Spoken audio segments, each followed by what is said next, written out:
Dobrý deň. Hlásime sa z detského kúťka, lebo prišlo strašne veľa pekných detských kníh spred Vianoc. A tak sme sa rozhodli, že vám ich musíme ukázať na videu. Začni, ty máš väčšiu kopu. Dobre, začnem, lebo mám väčšiu kopu. Začnem touto. Volá sa Myšiakov les. Áno. A je to strašne veľmi pekne ilustrovaná knižka s okienkami, ale pozor, aha, napríklad tu sú vtáčiky. Tie okienka nie sú až také jednoduché. Je to o takom lese, v ktorom bývajú všelijaké zvieratka a tie zvieratka bývajú v takých rôznych domčekoch a tie domčeky sa dajú takto otvoriť a tam sú vnútra tých domčekov. A proste je to úplne nádherná vec. Knižka, ktorú chcete mať a ktorá naučí vaše deti správať sa jemne k stránkam a ku knižkám, pretože to nie je leporelo, je to naozajstná knižka a tam sú ale napriek tomu takéto otváračky, hej. No proste je to úplne, že krásna, nádherná záležitosť a okrem toho, že putujete po lese, tak sa posúvame aj v čase roku od jary až do zimy a celé to je, že veľa sa človek dozvie o tom, ako to v lese funguje a o všelijakých zvieratkách a okrem toho je to fakt strašne krásna kniha. Je taká trochu nenápadná, lebo to vyzerá ako taká zase ďalšia miliónta kniha o myškách a lese a zvieratkách, ale táto je veľmi špeciálna, takže... Ja si myslím, že knižiek o myškách v lese nie je nikdy dosť. To je pravda. Ešte jednu. Ešte jednu. Tak ešte mám takúto. To je tiež taká interaktívna knižka, pretože je dotyková. Je to kniha Dotkni sa abecedy o písmenkách, ktoré sú vytlačené, podľa mňa to je nejaký parciálny lak alebo niečo také. Proste je to také, že to chcete chytať a dotýkať sa toho a to je dobré, lebo tým sa vlastne tie deťuchy naučia tie písmenka obchytkávať a aj písať. Keď to sa hádajú. Aj čítať. Nie, smiem. A je to krásna kniha dvojice JHH plus BM, čiže Janka Ošter a Boris Miluš a povedali, že to je ich posledná spoločná kniha, lebo chcú byť radšej pár a nie vyrábať knihy, stojí im ten vzťah viac za to ako knižky spoločné, ale táto teda stojí za to aj tak a je to kniha pre malých aj veľkých, 4 až 7 rokov píšu, lebo tí malí sa zabavia s tými srandovnými obrázkami a tí veľkí sa naučia čítať, takže dotkni sa abecedy. Dobre, ja idem teraz, ešte to sú také vianočné reminiscencie. Áno. A ja začnem týmto, lebo my sme to včera dočítali. A ja sa musím priznať, ja som to nečítala ako dieťa. Si to čítala? A neviem. Lebo ja nie, a ja som čítala Olivera Twista adaptácií tejto. A Dickensa som čítala kadečo, ale toto nie a strašne mi to je ľúto dnes, že som to neprečítala ako decko, lebo ja by som to ako decko zbožňovala. A aj moje deti to zbožňovali. To je tak strašne pozitívny príbeh, že to, no, akože slzička dojatia ukapne aj najodolnejšiemu jedincovi. Je to strašidelné. Ja som extrémne vysadená na tento typ ilustrácií, takže mne toto veľmi sedí, každý má na to svoj názor, ale ja som s týmto úplne že zžitá. Podľa mňa táto pani, ktorá sa volá Lisa Aisato, má nádherný štýl, ktorý na túto knižku čakal. Čiže vlastne nie som až tak smutná, že som to nečítala ako dieťa, lebo teraz som si to mohla prečítať takto ilustrované. Si nemohla tak prečítať. A ja som presvedčená o tom, že toto je taká must have kniha, asi ako Malý princ. A nejde o to, že je vianočná, ja na tie Vianoce až tak nie som, ale toto je proste knižka o tom, že prečo je dobré byť dobrým. Áno. A to je podľa mňa dneska strašne podstatné. Čiže určite, kto to obchádzate, lebo že klasika, je to zložitejšie, akože číta sa to ťažšie, že áno, má kilometrové vety pán Dickens, ale tie deti to dajú, lebo je to aj strašidelné, aj napínavé. A ten príbeh je proste, áno, Malý princ a toto treba mať doma. Dobre, to si dobrú reklamu spravila. Tak aha, ja dám tiež takú vianočnú. Rozprávka o Snehulienke. Toto je knižka, ktorá prišla tesne pred Vianocami k nám do knihkupectva zavítala a je to splnený sen tuto pani ilustrátorky Jany Kyselovej-Sitekovej. A je to prvá zo snáď, dúfajme, že série kníh, ktoré vydala Galéria. Toto je galéria, ktorá sa venuje knižnej ilustrácii a je to knižka, ktorá je nádherne ilustrovaná. A je to báseň, rozprávka o Snehulienke z Hviezdoslav Kubín, pozor. Áno. Pre všetkých, ktorí hľadajú niečo. To je strašne dlhé. Ale môže byť aj Hviezdoslav Kubín. Napísal to Peter Uličný tú báseň. A každá tá knižka má v sebe, okrem toho, že je krásna sama o sebe, je to skvost, lebo za galériou, toto je galéria, stojí Maja Rojko, ktorá sa okrem iného venuje knižnému dizajnu tých najkrajších kníh. Tak každá tá knižka má v sebe ešte vloženú jednu pohľadnicu a jeden taký plagát. Takže to je také special edition a okrem toho je ešte aj signovaná oboma autormi, každá jedna, takže to je dosť špeciálna záležitosť. Nie len pre deti, ale aj dospelých.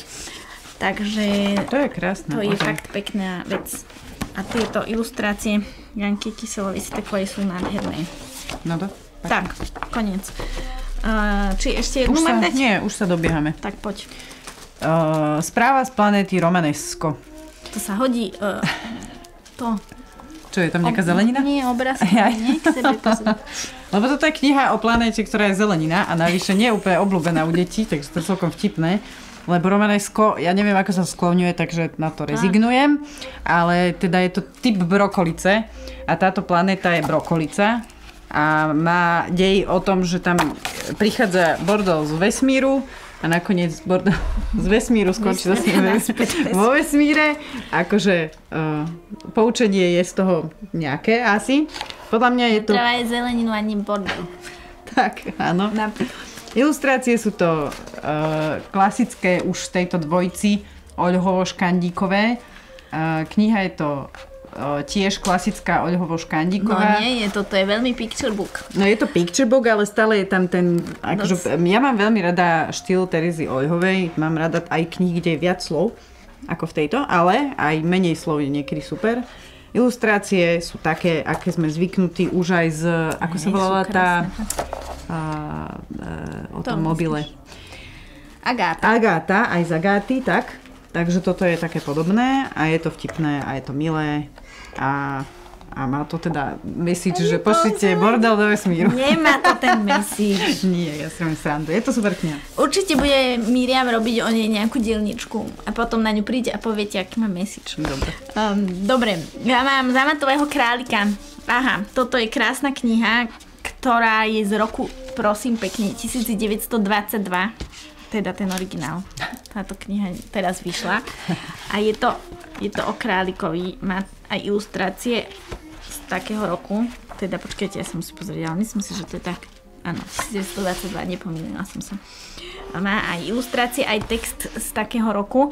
A je to o chlapcovi, ktorý dostal králika, teda z pohľadu králika to je, takého plišového, ktorý chcel byť ozajstný. A kožený kôň mu povie, že ozajstný ho spraví láska dieťaťa a to dieťa ho naozaj začne mať rád, lenže potom dostane šarlach a všetky hračky, ktoré s ním boli už posily, tak musia spáliť a vtedy sa ten králik hrozne rozplače a z jeho slzy vyrastie kvet a z neho príde vila a on sa stane naozaj ozajstný. A potom ide do lesa medzi ozajstných králikov. Teraz som vám prezradila komplet celý príbeh, ale to vôbec nevadí, lebo to je proste knižka, ktorú treba mať, lebo je fakt krásna, lebo je o tom, ako treba sa mať radi a robiť sa navzájom ozajstnými. Podľa mňa to nie je len o tom, že robíme tie hračky ozajstnnými, ale aj seba, ľudí. No, ďalšia super záver knihy, ktorý skončí tak, že králik odíde do lesa medzi králiky. Áno, a potom do vesmíru oni sa potom stretnú s tým chlapcom. Ja tu mám ešte klasiku, ktorú som čítala s deckami v slovenčine, teraz je tu v češtine s ilustráciami pána Skálu. Lebo v slovenčine to je nedostupné. A toto je klasický príklad, prečo treba čítať Škandinávcov, pretože to nie sú rozprávkové knihy pre mekyšov. To sú príbehy drsné od prvého momentu až do poslednej chvíle. Tuto budete plakať nie slzičky, ale fontány. Hej, ale moje deti napríklad, môj syn bol výborný, ktorý povedal, keď to začal čítať, pred veľmi dávnym časom, že on to čítať nechcel, lebo je to od začiatku smutné. A on keď si to prečítal, tak usúdil, že to bola škoda vtedy to odložiť. Lebo vlastne je to síce smutné, ale je to super. Ja mám veľmi rada túto knižku. Je to o dvoch bratoch, z ktorých vlastne jeden je chorý a druhý zdravý. A ten, čo je chorý, prežije požiar domu a ten, čo je zdravý, zomrie a stretnú sa vo vymyslenej krajine. A v tej zažívajú rôzne dobrodružstva. A je to strašne, je to husté. Je to hustý, brácho. Jo. Fakt, jo. Ja ju mám veľmi rada. A najvyššie, ešte to musím aj ukázať, lebo tieto, ja som to mala tak bez ilustrácií, tuším, alebo rozhodne neboli takéto pekné. To je napríklad, presne neviem, kto to je, nepamätám si meno, ale to je pani, ktorá sa stará o holubičky. Čiže tieto ilustrácie sú fakt krásne. Čiže ak vám nevadí čeština, alebo nebodaj, je to váš jazyk. Tak určite Brat Šilví srdce. Pre odvážne deti. Pre odvážne deti, ktoré sa neboja emócií. Aj rodičov. A ja mám tiež klasiku. Toto je tiež predvianočná knižka, ktorá možno trocha zapadla, ale treba ju pozdvihnúť. Veľa ľudí sa pýta na Dobšinského, lebo si myslia, že to sú naše akože ľudovky. Tak sú, ale ono sa to fakt nedá čítať, ten Dobšinský. A preto vychádzajú také knihy, ktoré sú prerozprávaním Dobšinského rozprávok. A toto je jedna z nich. A okrem toho, že je prerozprávaním, tak je ešte aj s ilustráciami, ktoré stoja za povšimnutie. A ak sú vám tie ilustrácie povedomé, áno, je to Vladimír Král, ktorý ilustroval aj Vianočné mystérium, okrem iného. Aj Kozliatka, Janka Hraška. Aj všeličo, ale toto robil fakt, že veľa rokov a stojí to za to, lebo tak Dobšinský zase nie je jednoduché ilustrovať. A hlava odseknutá. No, takže keď chcete mať doma klasiku, čo akože veľa rodičov vraj chce, tak toto je taká, ktorú možno aj stojí za to mať doma, aj kvôli tým obrázkom.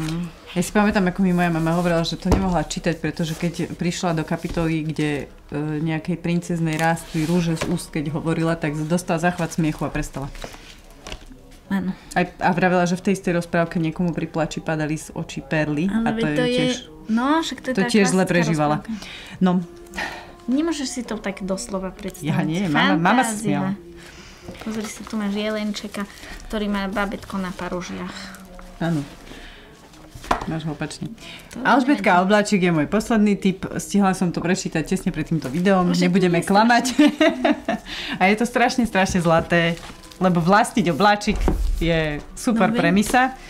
A v zásade veľmi krátkosti obláčik najprv poslúchal a Alžbetka ho takto nosila na vodítku, až kým sa nevymkol spod kontroly z rôznych dôvodov a nezačal rásť a nezačal byť príliš veľký, až kým Alžbetka nezistila, že problém bolo, že ho držala doma.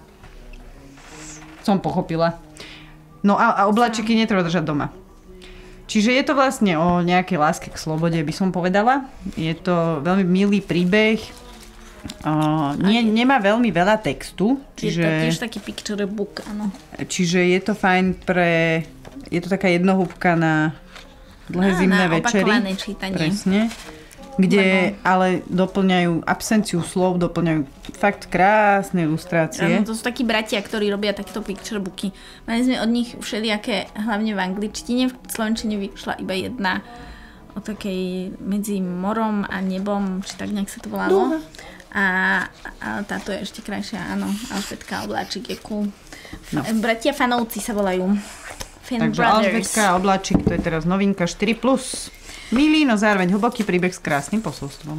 No a ja mám trošku ešte inú estetiku pre milovníkov českého humoru.